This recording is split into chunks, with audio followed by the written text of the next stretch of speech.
Howdy and welcome back to the channel. Today we're going to be breaking in some new Nova wheels that I got for the blue calving machine, so let's go ahead and get right into it. The wheels that we're going to break in today are a 140 grit Nova wheel and a 14,000 grit Nova wheel. Once they're all broken in, this calving machine will be strictly for Nova wheels, so we'll have 140, we'll have 280, 600, 1200, 3000, and 14,000. And if you remember, I bought a third wheel, and that is a 50,000 grit wheel. I'll break that in at a later date. That one's not really important right now because, well, just because. So today we're going to focus on breaking these two wheels in. And we're going to use a variety of material here. We have a limb cast. We have some kind of petrified wood. And we have a nice agate. So we're going to go ahead and start here on this wheel. Before we get too far into this, it is important to note that when you're breaking in these wheels, to use a material that's fairly on the harder side, such as agate, and then to find a piece that's close to the same width as a wheel, so you can actually, when you're working the piece, you're working the wheel evenly rather than working one side over the other, because you want these to wear evenly in order for them to have a good result when you're sanding.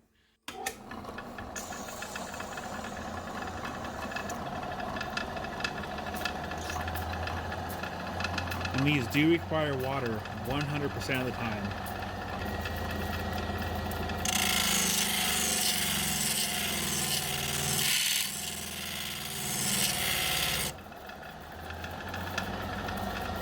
This machine's not the best for this.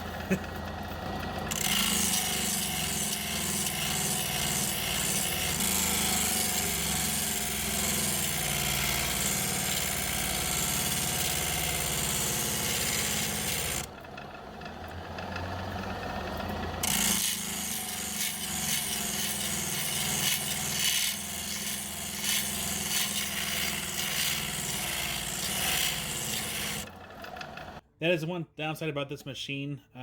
It takes forever to warm up sometimes, and then sometimes gets bogged down. It sucks, but it is what it is. But when you are breaking these wheels, it is normal to see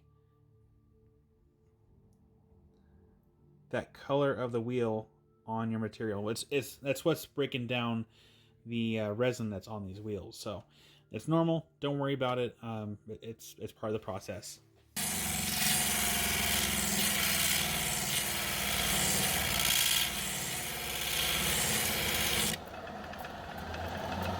Kind of wish I had a Titan or something that has more oomph to it. It doesn't get slowed down by grinding a rock on those wheels.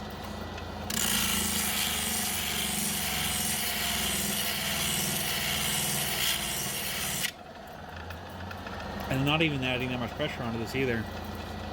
That's what the unfortunate thing is.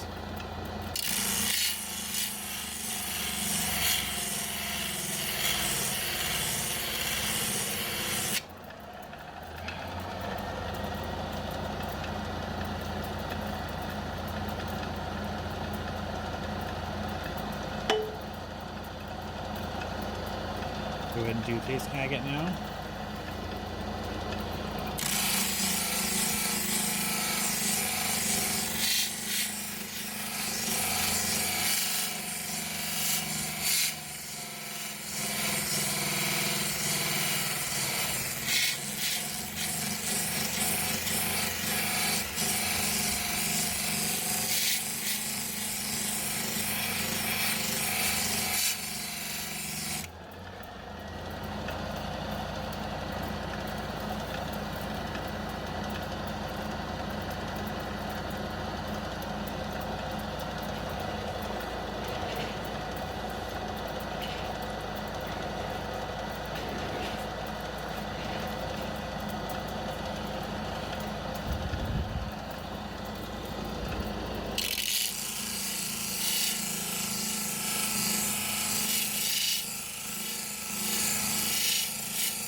Now it does feel a little smoother in comparison to what it was before.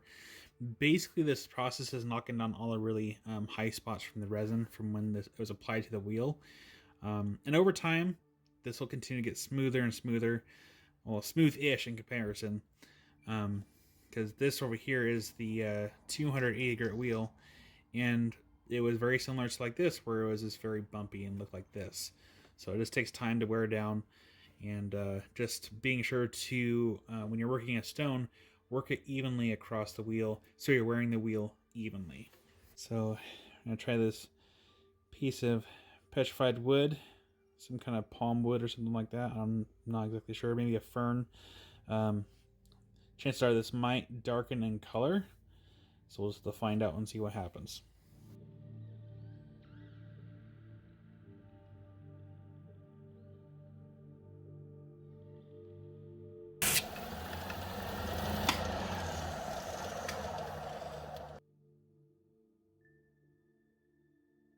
Again, this is just to break off the high spots on this resin wheel. Oh, too much work.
It's still a little jagged.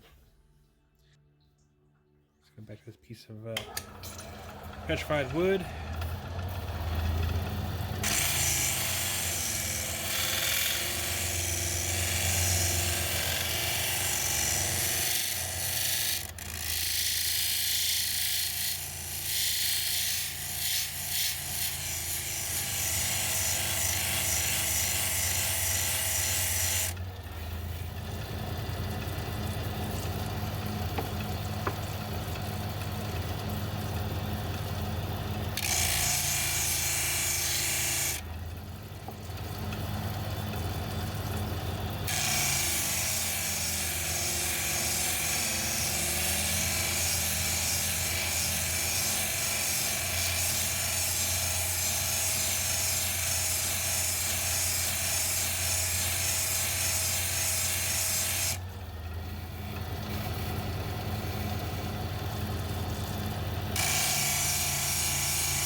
See, it's not as jagged. It looks jagged, but it's smoother than it was.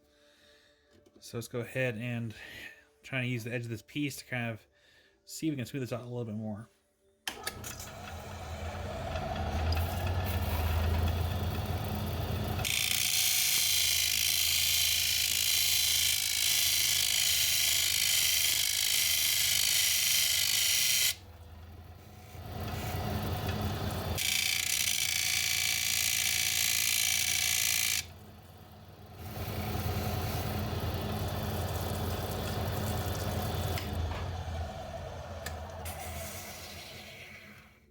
It's a lot better.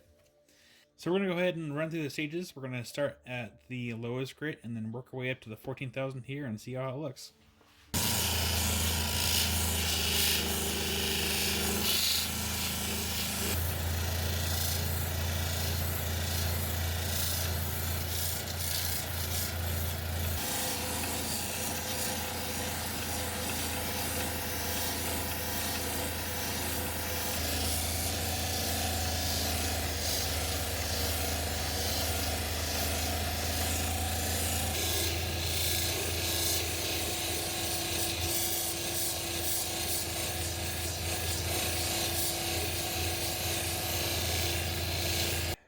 So what I can see now is there are some still tiny scratches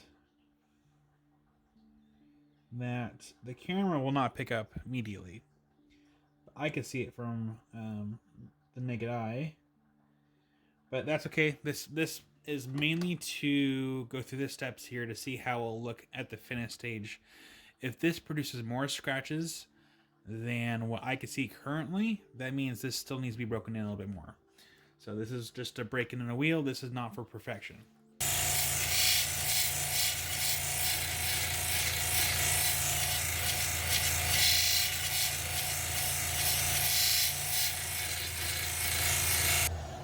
Okay, what I just did half of the stone on the wheel to kind of see what it looked like, see if there's any difference, and we're about to find out if there is or not.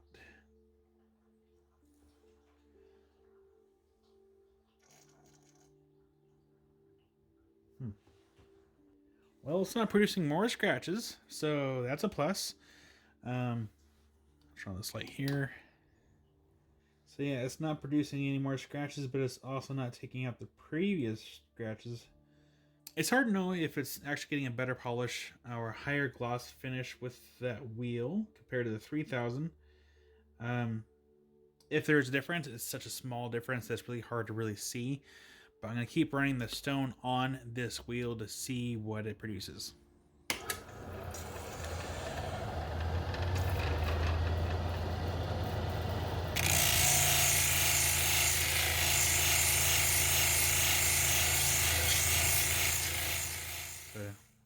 Yeah, okay, so I'm going to show you kind of a close-up and see if maybe the camera can pick up on these scratches.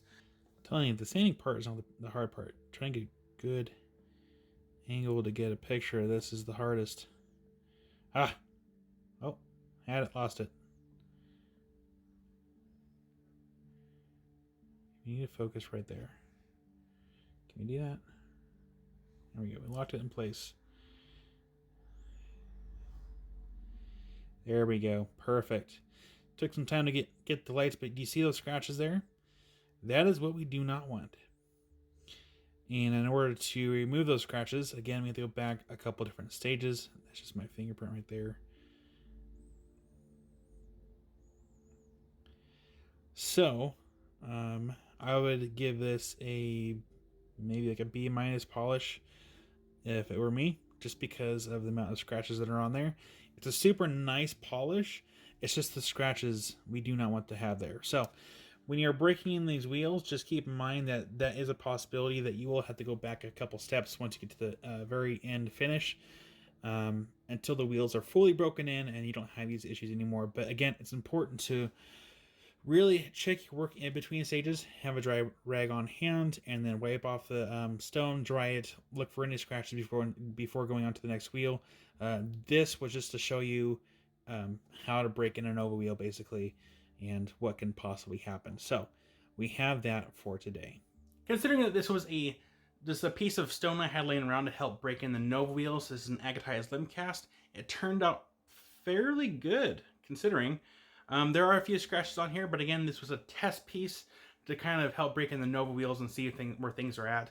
At a later date, I will have to go back a few steps and get those scratches out. But this is a good reminder that if you're getting into this hobby and you're getting new equipment, to just test out the machines on random scrap pieces of stone you have laying around to kind of see what each stage does.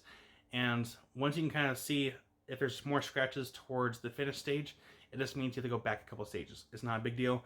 When you're sanding a stone, you're taking off bare minimum material off the material. You're not going to hurt the stone. Just keep at it, go back a couple stages, and then continue forward and get those scratches out. So that's going to do it for today. Thank you so much for watching, and I'll see you guys in the next video. Rock on.